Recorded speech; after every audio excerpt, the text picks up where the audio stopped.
The invitation arrived in September. It was for the Columbia University Presidential Scholars Welcome Evening. It was a celebration for incoming freshmen who had received full academic scholarships, scheduled for November 15th at 6 p.m. at Lowe Memorial Library. The dress code was business casual, and families were welcome to attend. My nephew Ethan had earned one of those scholarships with perfect SAT scores, and he was a valedictorian and a National Merit Scholar. He was going to study pre-med to follow in his aunt's footsteps, or so my brother Michael kept saying. Except Michael had no idea what my footsteps actually looked like. The invitation included A+1 for Dr. Claire Mitchell and guest. I didn't have a guest. I had been divorced for 6 years because my ex-husband had wanted children, while I wanted my career. We had simply wanted different lives. I RSVP'd for one. 2 weeks before the event, Michael called to ask, "Claire, you're coming to Ethan's thing at Columbia, right?" "I wouldn't miss it," I said. "Great, we'll sit together," he replied. "It's this whole reception thing where the dean is speaking. It's very prestigious. Ethan is so excited, and I'm excited too. He's going to be pre-med just like his aunt." Michael's voice was warm with pride as he said, "Remember when you were pre-med? Now look at you working at the hospital." Working at the hospital, that was exactly how Michael described my career. For the past 20 years, he had said this, and I had stopped correcting him 15 years ago. "It has," I said simply. "Listen, Claire, I know you're busy with your hospital job, but try to dress nice for this, okay? It's Columbia. It's a very formal crowd with lots of important people. I'll do my best," I said. "Great. See you there," he said, and hung up. I sat in my office staring at my phone. My office is the director of cardiovascular surgery at Columbia University Irving Medical Center. It was a corner office on the 8th floor with windows overlooking the Hudson River, and my name was on the door, Dr. Claire Mitchell, MD, PhD.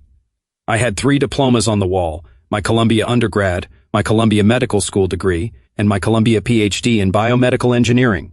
I had spent my entire professional life at Columbia. 24 years, from an undergraduate student to an attending surgeon to a department director. But to my brother, I simply worked at the hospital. Michael and I had never been close, as we were 6 years apart. He was the older brother, the golden child, and the one who did everything right according to our parents' standards. He went to Penn State, studied business, graduated with a 3.4 GPA, and got a job as a sales manager at a pharmaceutical company. He married young, had Ethan at 26, and climbed the ladder to become a regional director by 35. Now, at 52, he was the 5P of sales, making $240,000 a year. Our parents thought he had conquered the world. I was different. I was the intense younger sister, the one who studied too much, chose science over a social life, and went to Columbia on a full scholarship while Michael paid full tuition at Penn State. "Claire's the smart one," Dad used to say, like it was a consolation prize. "But Michael's the successful one," Mom would add. I graduated from Columbia summa cum laude, got accepted into Harvard Medical School and Johns Hopkins, but stayed at Columbia for their MD PhD program. That was 8 years of medical school and doctoral research, 3 years of general surgery residency, and 3 years of cardiothoracic surgery fellowship. I performed my first solo heart surgery at 32, and at 35 I was appointed as an assistant professor of surgery. At 39, I became the youngest associate professor in the department. At 42, I was named the director of cardiovascular surgery. I oversaw 17 surgeons, managed a $47 million annual budget, and performed approximately 140 surgeries per year. I had published 73 peer-reviewed papers. I developed a new minimally invasive technique for aortic valve replacement that had been adopted by hospitals worldwide. I trained 34 cardiac surgeons who now worked across the country. Last year, I had been named one of the top 50 cardiac surgeons in America by U.S. News and World Report. But my family still thought I was just a hospital worker. I tried to explain it to them once 12 years ago at Thanksgiving. "I'm not just working at the hospital," I had said. "I'm directing the cardiovascular surgery department, and I manage the entire program." "That's great, Claire," Michael had said. "Management is good. I'm in management too, regional director now. But it's not the same. We're both doing well," he had interrupted. "We took different paths, but we're both successful." Our parents had smiled, relieved that their children weren't competing. Except we weren't competing because they didn't understand that we weren't even in the same league. Michael managed sales teams for a pharmaceutical company, while I operated on human hearts. Explaining it felt like bragging, so I stopped trying. "How's the hospital?" became their standard question, and "good" became my standard answer. And the years passed with my family thinking I was a mid-level hospital employee, making decent money, and living a modest life. The truth was much more complicated. As the director of cardiovascular surgery, my salary was $520,000 annually, plus bonuses for research grants and publications. My net worth was approximately $4.7 million. I owned a brownstone on the Upper West Side with 3 bedrooms, which I had bought 12 years ago for $1.8 million and was now worth $4.2 million. I had never mentioned the house to my family, so they thought I rented an apartment. I drove a 10-year-old Honda Civic, wore simple clothes, and lived modestly, except for my home, which I absolutely loved. Money had never motivated me, medicine had.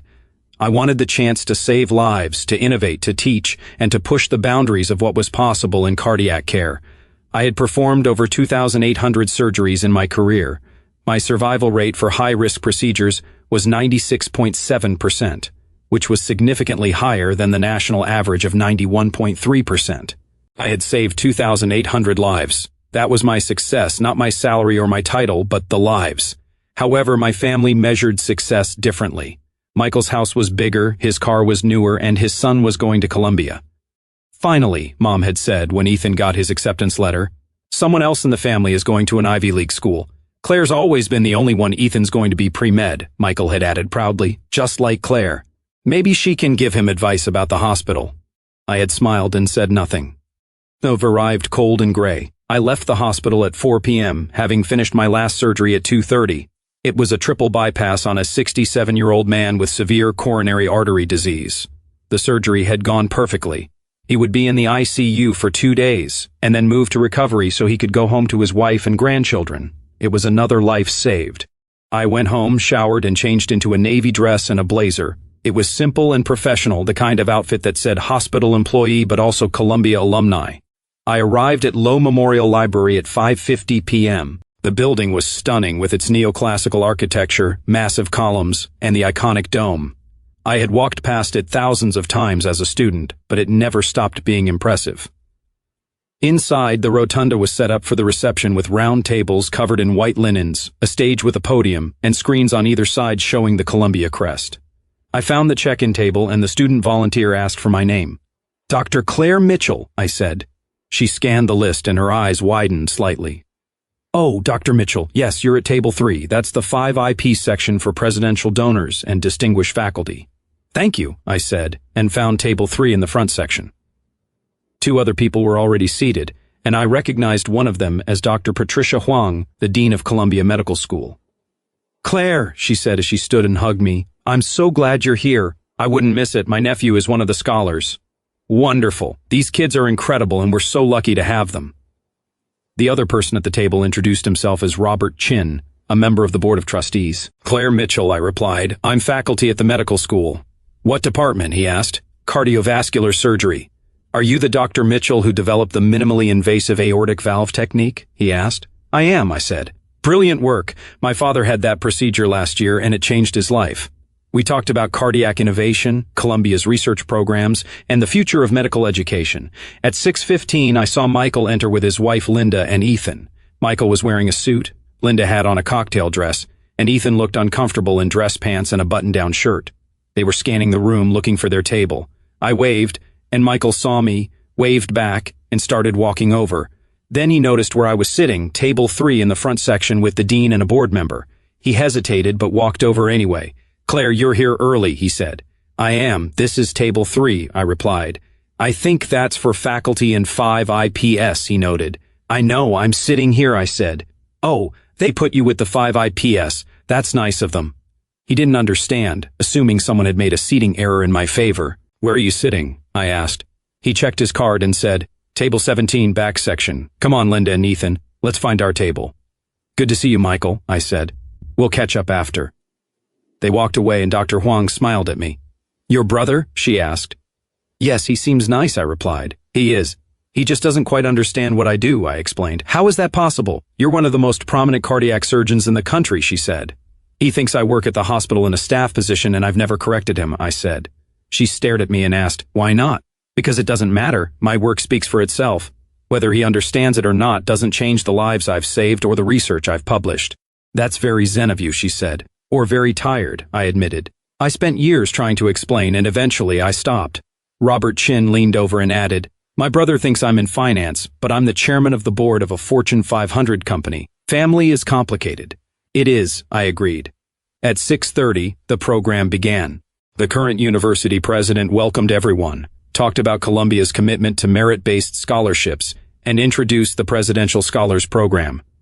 These students represent the best of the best, he said. They have perfect grades and perfect test scores, but more than that, they possess leadership, innovation, and a passion for learning.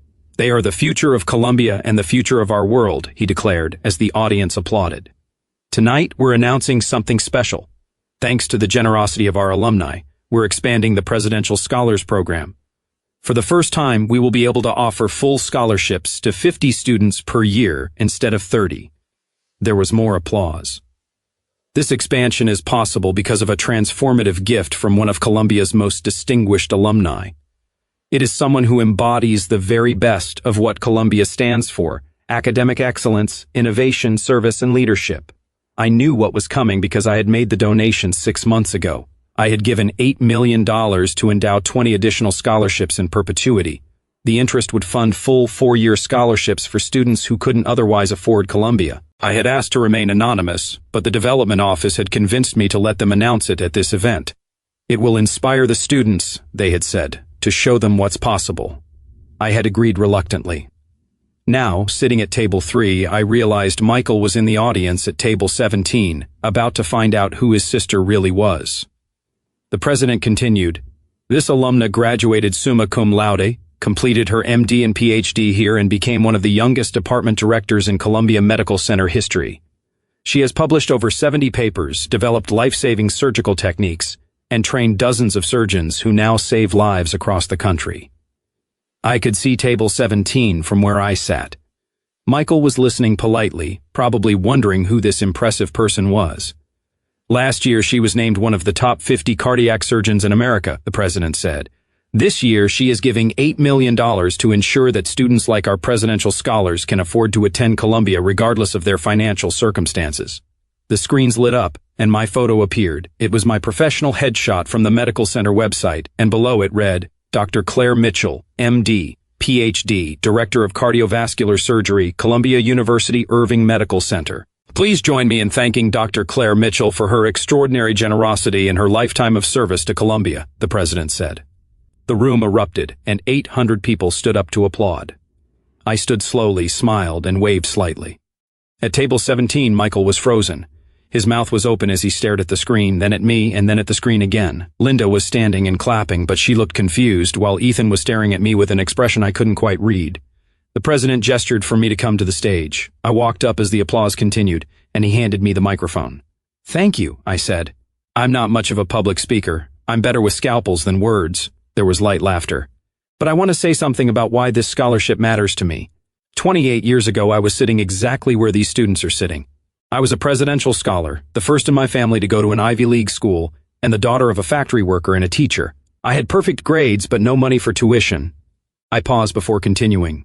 "Columbia gave me a full scholarship. Without that scholarship, I would have gone to a state school. I might have become a nurse instead of a surgeon. I maybe never would have had the opportunity to develop new surgical techniques or train the next generation of cardiac surgeons. That scholarship changed my life," I said. I looked at the presidential scholars, 50 young, eager, and brilliant faces. "So, this donation isn't charity, it is paying forward what Columbia gave me. It is the chance to reach my potential, the chance to serve, and the chance to make a difference." I looked at table 17, where Michael was still frozen, not clapping, just staring. "These students will do extraordinary things," I told the crowd. "They will cure diseases, build companies, create art, serve communities, and lead movements. And someday maybe they will pay it forward too. Maybe they will give some other brilliant kid the chance they had." I held up the certificate the president had given me. "Thank you, Columbia, for believing in merit over money, for creating opportunities, and for changing lives." The applause was thunderous as I walked off the stage and back to table 3. Dr. Huang hugged me and said, "That was beautiful, thank you." Robert Chin shook my hand and added, $8 million. That's transformative. "It's an investment," I replied, "in the future." The rest of the evening was a blur. Dinner was served and I made small talk with my table. Students approached to thank me and faculty members congratulated me. At 8:30, the formal program ended and the networking began. Michael appeared at my table. "Claire, can we talk?" he asked. "Of course," I replied, and we walked to a quiet corner of the rotunda. He looked shaken. "You donated $8 million, he said. "Yes," I confirmed, $8 million. "Yes, Michael. Where did you get $8 million, he demanded. "I saved it over 24 years plus investments and the sale of some stock options," I explained. "Stock options from what?" "I consult for a medical device company. They gave me equity, and when the company went public, the stock appreciated." He was quiet for a long moment. "You're not just working at the hospital," he stated. "No." "You're the director of cardiovascular surgery." "Yes." "You're one of the top 50 cardiac surgeons in America, according to one ranking." "Yes," I said. "You make what? What do you make, Michael?" I started, but he interrupted. "I don't think, just tell me." "Roughly, including bonuses and consulting, about $600,000 a year," I answered. His face went pale. "600,000, it's not about the money," I added. "You make $600,000 a year and you never told us," he said. "You never asked," I said quietly. "You asked how the hospital was and I said good. You assumed I was a mid-level employee and I didn't correct you." "Why not?" he asked. "Because it didn't matter," I explained. "You measured success by salary and title. You were proud of your 5P position and your $240,000. If I told you I made more, it would have changed our relationship. You would have felt competitive or defensive or like I was showing off, so I stayed quiet." "That's not fair," he argued, "isn't it?" I asked. "How many times did you tell people about my job by saying she works at a hospital in that dismissive tone? Like it was nice that I had employment, but nothing special." He looked away. "I heard you tonight," I continued. "When people asked about me, you said I work at a hospital and your son will be the real success." "I didn't mean," he started. "Yes, you did. You've been saying it for 20 years. I work at the hospital while you're the successful one, the regional director, the 5P, the one who made it. You thought I was ordinary, unremarkable, just another hospital employee because I didn't brag about my achievements or my salary or my research. So you assumed I didn't have any," I concluded. He was quiet. "Michael, I've performed over 2,800 heart surgeries," I said. "I've saved 2,800 lives. I've published research that has changed how we do cardiac care. I've trained surgeons who are now saving lives in 34 states. That is my success, not my salary, not my title. It's the lives." "I didn't know," he whispered. "You never asked. You never visited my office or asked to see the hospital. You never asked about my research or my patients or my work. You just assumed." At that moment, Ethan appeared. "Dad, Aunt Claire." He looked between us and asked, "Are you okay?" "We're fine," Michael said automatically. "No, we're not," I corrected, "but we will be." Ethan looked at me and asked, "Really? You donated $8 million? "I did, for scholarships," I replied. "Why?" he asked. "Because 28 years ago, Columbia gave me a full scholarship. It changed my life, and I wanted to do the same for other students." "That's incredible, thank you." Ethan paused. "I had no idea you were so successful." "Most people don't," I said. "I don't advertise it. Dad said you worked at the hospital like a staff person or something." Michael looked ashamed. "I do work at the hospital," I said. "I'm just also the director of cardiac surgery. Both things are true." Ethan smiled and asked, "Can I ask you something?" "Of course," I replied. "You said I was going to follow in your footsteps with the pre-med thing, but I don't even know what your footsteps look like. Would you tell me?" "Really? Tell me." I looked at Michael, and he nodded. "I'd be happy to," I said.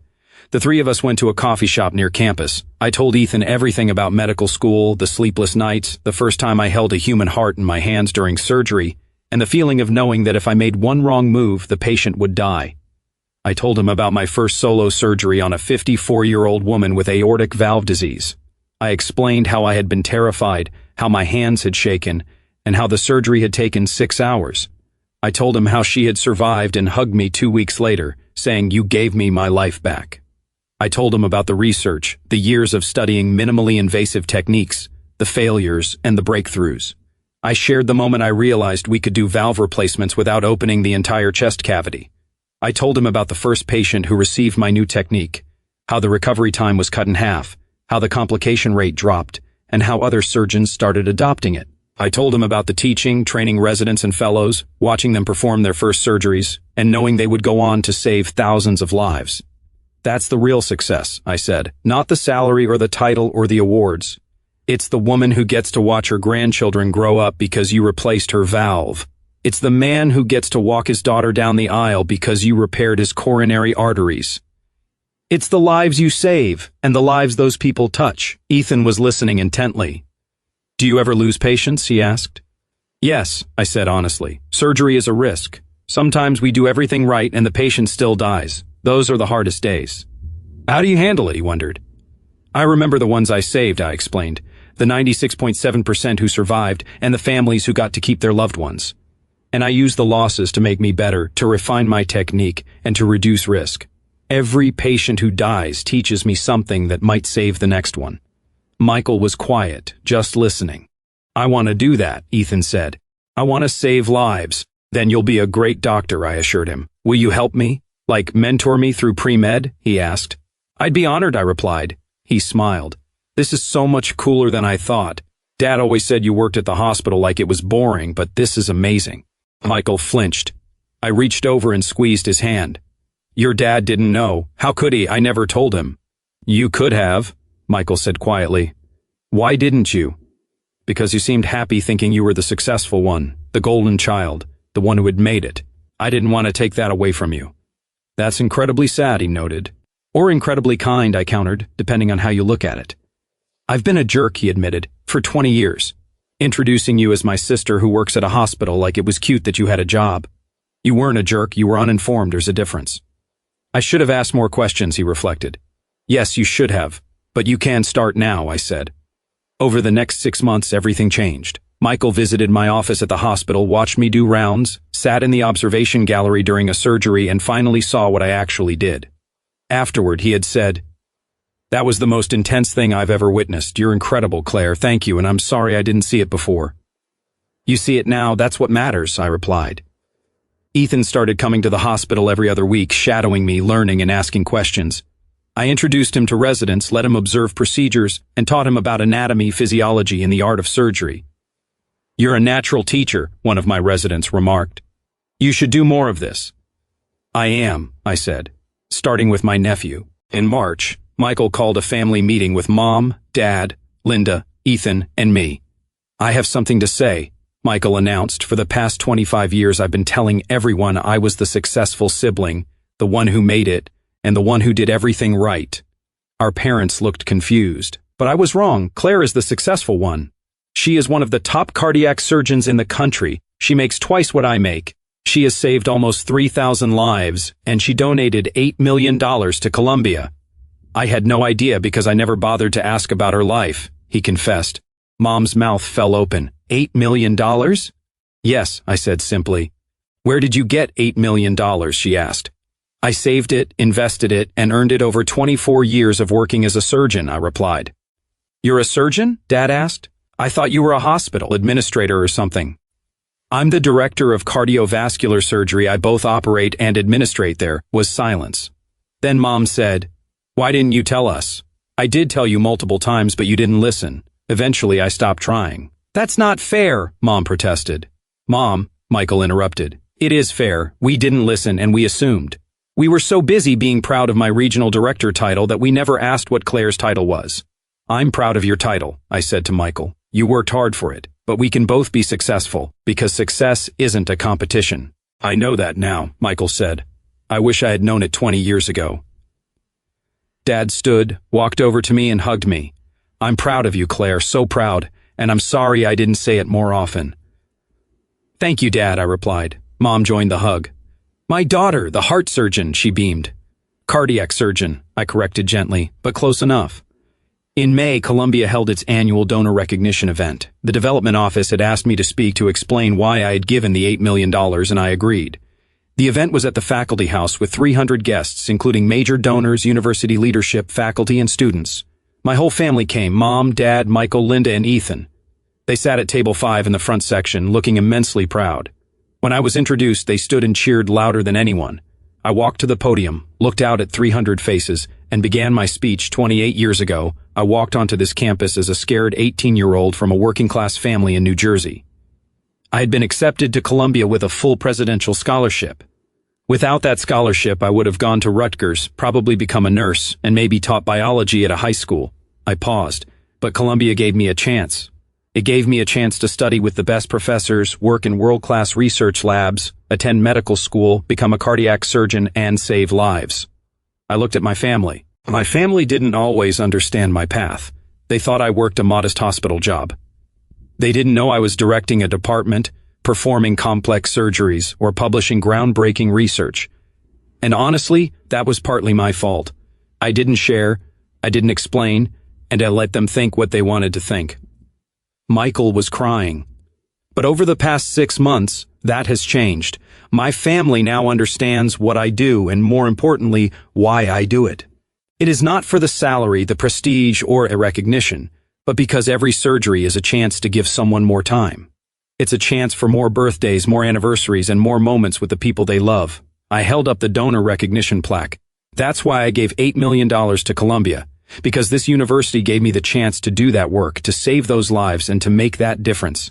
And I want to give that same chance to 50 more students every year, forever.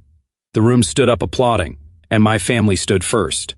After the speech, the networking, the thank yous, handshakes, and photographs, I found my family waiting for me. Ethan hugged me first and said, "That was amazing, Aunt Claire. Thank you." Michael hugged me next. "I'm so proud of you. I should have said that 20 years ago." "You're saying it now, better late than never," I told him. "Much better late than never," he agreed. Mom and Dad hugged me together. "Our daughter," Mom said, "the heart surgeon, the professor, the philanthropist." "Just Claire," I said, "doing work I love." "Just Claire who saved 2,800 lives," Dad corrected. We went to dinner afterward at an Italian place in Morningside Heights. It was the kind of restaurant families go to celebrate, and we truly celebrated.